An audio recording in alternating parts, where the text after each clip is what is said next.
नमस्कार दोस्तों, the boring diary के एक नए एपिसोड में आपका स्वागत है। आज हम एक बहुत ही यूनिक टॉपिक पे डिस्कशन करने वाले हैं, जो है कि क्या अनएम्प्लॉयमेंट का टेररिज्म के साथ कोई कोरिलेशन है। इसी बात को आज हम अपने वीडियो में एनालाइज करेंगे। मैं थोड़ा सा नया टॉपिक या फिर नई चीज़ों को एक्सपेरिमेंट कर रहा हूँ अपने चैनल पे। उसका सिंपल सा एक कारण है कि जहाँ पे आपको बस अखबार पढ़ने को मिले, I want to have a more scholarly discussions. तो आज हम इस वीडियो में इसी पर कुछ डिस्कशंस करेंगे। नेक्स्ट वीडियो में ऑफ कोर्स मैं आपको पीएम मोदी के यूएस विजिट के बारे में कुछ एनालिसिस बताऊंगा, बट आज के वीडियो में हम इसी पे चर्चा करेंगे कि क्या बेरोजगारी का या फिर बढ़ते बेरोजगारी का हमारी नेशनल सिक्योरिटी पे कोई इम्पैक्ट है कि नहीं। वीडियो शुरू करने से पहले चैनल को ज़रूर सब्सक्राइब करें, वीडियो को लाइक करें। मैं ऐसे इन्फॉर्मेटिव वीडियोज़ हर हफ्ते लाता रहता हूँ। तो चलिए आज के वीडियो का शुभारंभ करते हैं।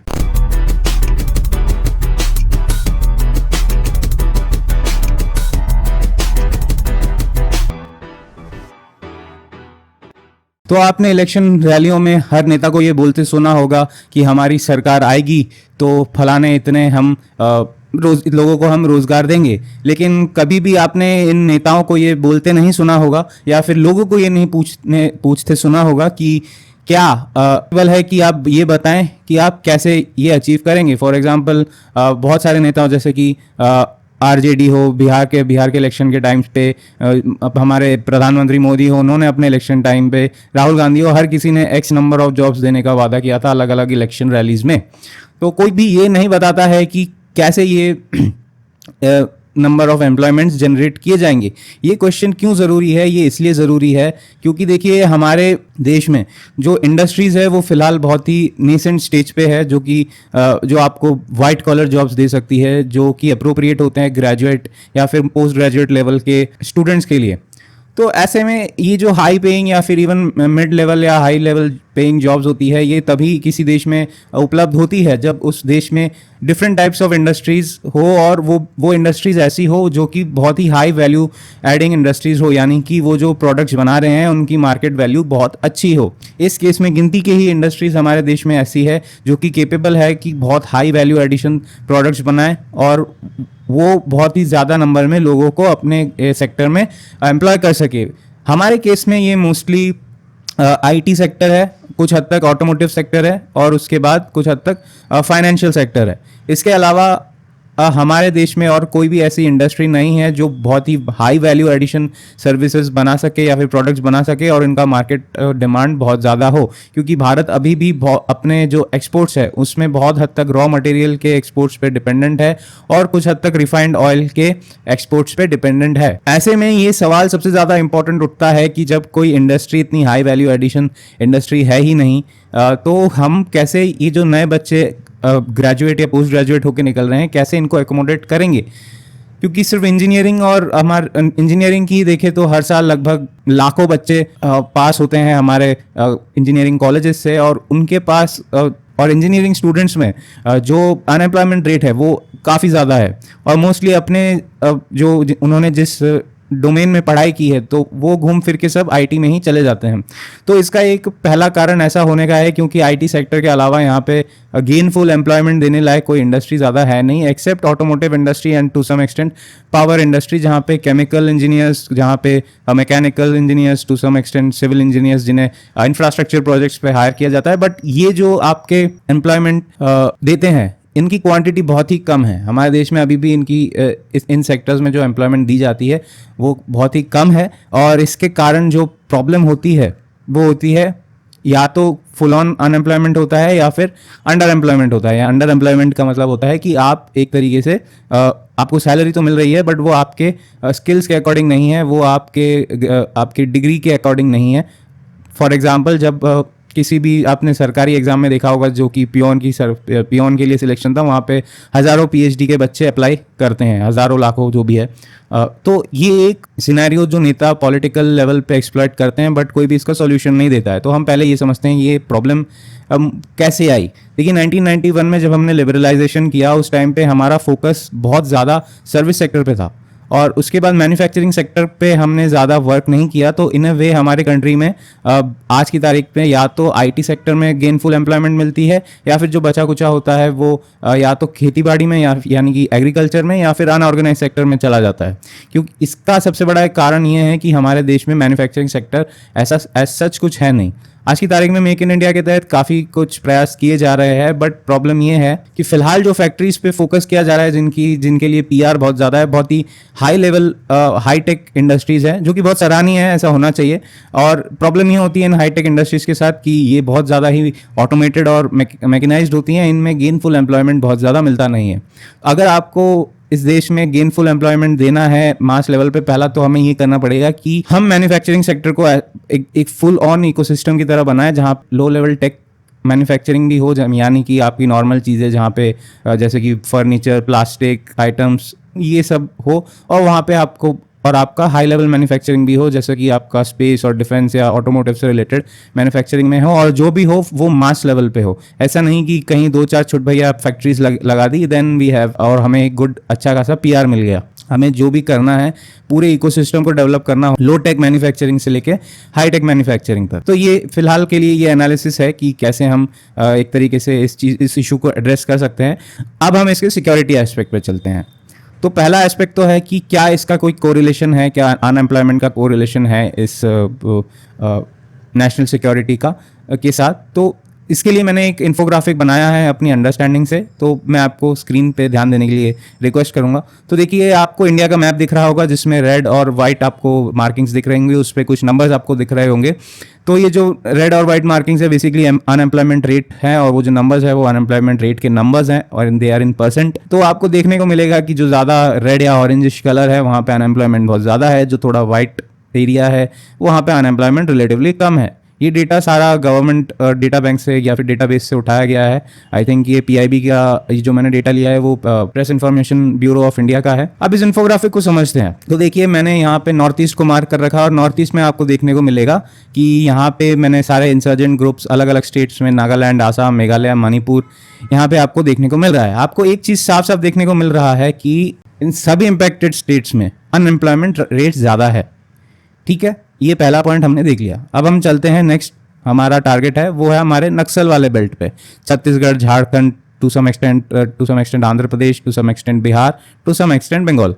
अगेन आप यहाँ पे देखेंगे छत्तीसगढ़, झारखंड, यहाँ पे रिलेटिवली अनएम्प्लॉयमेंट ज़्यादा ही है, बट फिर भी these are impacted by a very high scale और हाई इंटेंसिटी नक्सलिज्म। नेक्स्ट हम चलते हैं नॉर्थ की तरफ। वहाँ पे आपको देखने को मिलेगा जम्मू एंड कश्मीर, वहाँ भी अनएम्प्लॉयमेंट रेट रिलेटिवली ज़्यादा है। और नेक्स्ट हम चलते हैं पंजाब, जहाँ पे एक लो इंटेंसिटी कॉन्फ्लिक्ट कुछ मतलब 1980s या 1990s में हुई थी, और खालिस्तान जो इशू था वो हुआ था, और आज भी वहाँ पे अनएम्प्लॉयमेंट रेट ज़्यादा है, और अभी भी वहाँ पे कुछ छुटपुट पॉकेट्स में खालिस्तान वाले इश्यूज अभी भी देखने को मिलते हैं। तो ये सारे आपको चीज़ें जो देख के ये पता लगती है कि ये सीधा सीधा आपको बताता है कि अनएम्प्लॉयमेंट रेट टेररिज्म या इंसर्जेंसी या इस तरीके की अनलॉफुल एक्टिविटीज़ के साथ डायरेक्टली कोरिलेटेड है। बट अगर आप ध्यान से देखेंगे, ये सेम अनएम्प्लॉयमेंट रेट्स बाकी स्टेट्स में भी कहीं ज़्यादा है, जैसे कि राजस्थान है, कहीं महाराष्ट्र में है, थोड़ा बहुत आंध्र प्रदेश में है, उड़ीसा में है।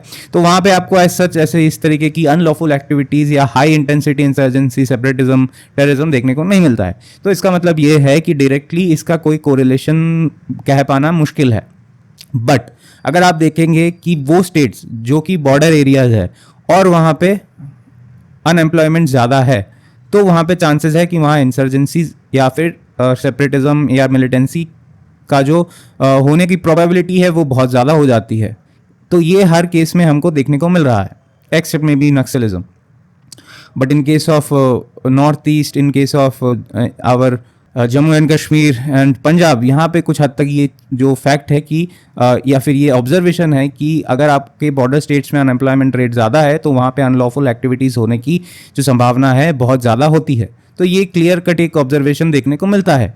तो इसका अब हम क्या करें? देखिए, इसका पहला एक चीज़ है, अगर हम पंजाब से शुरू करते हैं तो चलिए पंजाब से शुरू करते हैं। देखिए, पंजाब जो है ऑलरेडी एक इंडस्ट्रियल बेल्ट अपने आप में उसके उस स्टेट में है, पंजाब में ऑलरेडी एक इंडस्ट्रियल बेल्ट है लुधियाना साइड और कुछ और जगहों पे। तो इस एरिया को अगर हम डेवलप करें और ज़्यादा लेवल पे, अनलाइक कि हम सारा का सारा इन्वेस्टमेंट जो आ रहा है वो सब गुजरात और महाराष्ट्र में जाके ठूस दे, उससे बेहतर होगा कि हम कुछ इन्वेस्टमेंट्स पंजाब में भी करें, ताकि वहाँ के जो एग्जिस्टिंग इंडस्ट्रियल बेस है उनको अपग्रेड किया जाए, उनमें और ज़्यादा एडिशंस किए जाए। और वेरी कोइंसिडेंटली या फिर बहुत ही अच्छी बात है पंजाब की कि जो पंजाब का इंडस्ट्रियल बेस है वो फार्मास्यूटिकल्स और मैकेनिकल इंडस्ट्रीज या फिर मशीनरी इंडस्ट्रीज के अराउंड ज़्यादा है, अनलाइक जो बैंगलोर या फिर महाराष्ट्र को नहीं गिनूंगा इसमें, बट बैंगलोर जो कि बहुत सॉफ्टवेयर फोकस्ड है। तो पंजाब का जो इंडस्ट्रियल बेस है वो काफ़ी हार्डवेयर फोकस्ड है। सो अभी हम जो मेक इन इंडिया के लिए जो फैक्ट्रीज लाने की कोशिश कर रहे हैं, पंजाब को भी उसमें कुछ हिस्सा मिलना चाहिए। I think Punjab very well deserves a bit more courtesy in terms of getting industrial investment. उसके बाद हम चलते हैं जम्मू एंड कश्मीर। जम्मू एंड कश्मीर में देखिए, आई थिंक कश्मीर में ऑनेस्टली इन्वेस्टमेंट कर पाना बहुत मुश्किल है। आई थिंक जम्मू एक अच्छा एरिया हो सकता है जहाँ पे अच्छे इन्वेस्टमेंट्स किए जा सकते हैं, जहाँ पे अनएम्प्लॉयमेंट घटाने में हेल्प मिलेगी। नॉर्थ ईस्ट अब एक बहुत पेचीदा इशू है। वहाँ पे एम्प्लॉयमेंट जनरेट करना इसलिए भी बहुत हार्ड है क्योंकि वहाँ पे फैक्ट्री सेटअप करना बहुत हार्ड हो सकता है because of their terrain. So hardware, I think उस जोन में हार्डवेयर फैक्ट्री सेटअप करना बहुत डिफिकल्ट है।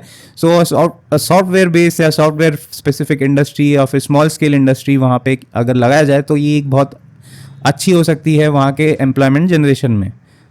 नाउ हम चलते हैं हमारे एक इम्पॉर्टेंट हिस्से पे जो कि मेनलैंड इंडिया में है, छत्तीसगढ़ और झारखंड है। और इस साइड देखिए ये पूरा एरिया हमारा जो है ये एक तरीके से मिनरल बेल्ट है। यहाँ पे बहुत ही क्रूशियल मिनरल्स हमें मिलते हैं, इंक्लूडिंग कोल। इनफैक्ट भारत का जो काफ़ी सारा मिनरल का या कोल का जो प्रोडक्शन होता है उसमें इस रीजन का एक बहुत ज़्यादा कॉन्ट्रीब्यूशन है। और अनफॉर्चुनेटली मुझे ये लगता है कि इस एरिया ने जितना कंट्रीब्यूट किया है इस ओवरऑल प्रोडक्शन और export of critical minerals and raw material को, उस हिसाब से जोन को डेवलपमेंट नहीं मिली है। अब मैं उसके लिए किसी को जिम्मेदार नहीं करा रहा हूँ, this is not political video.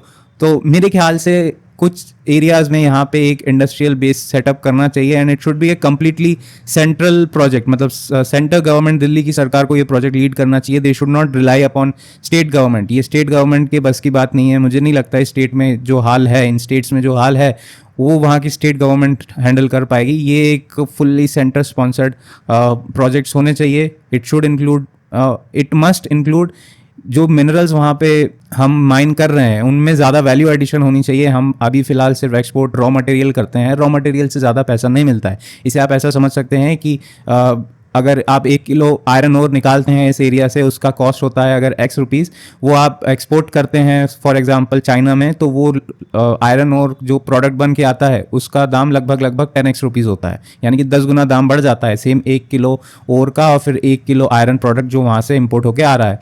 तो हमें वैल्यू एडेड सर्विसेज जो है वो ज़्यादा वैल्यू एडेड प्रोडक्शन पे ज़्यादा ध्यान देना पड़ेगा, ना कि सिर्फ रॉ मटेरियल पे।